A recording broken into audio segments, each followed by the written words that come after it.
Сөйлетілім қаландама тартынба, найзағайдай шындықты айтып жарқылда. Қалай ғана өмір сүрдім дей алам, бір ауыз сөз қалмаған соң халқымда. Құрметті өнерсүйер қауым, осы көпке танымал әуеннің авторы кім екенін білесіз бе?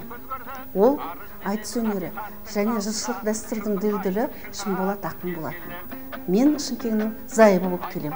Шынболат ақынның жалынды жырларын және асыл мұрасын дәріптеу мақсатында шындыққа шырай берген Шынболат атты тақырыпта Шынболат Ділдәбаев атындағы мәдени және шығармашылық орталығы атынан жыршы термешілердің байқауын жариялаймын.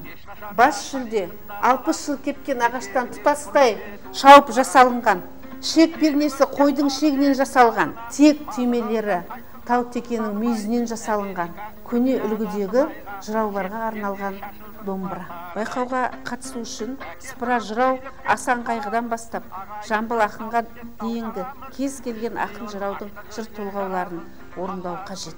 Бас жүлдені анықтайтын алқа мүшелері: жыршы белгілі Алмас Алматов, ақын Аманжол Әлтаев, арқа ақын айтыс ақындары мен жыршы термешілерінің жетекшісі Айтбай Жұмақұлов және шындық шығармашылық бірлестігінің жетекшісі Абдолла Дастан. Осы бас жүлдені жеңіп алған домбыраны иеленген жеңімпаз тікелей эфирде Шынболат Ділдәбаевтың терме жырларынан шағын онлайн концерт береді.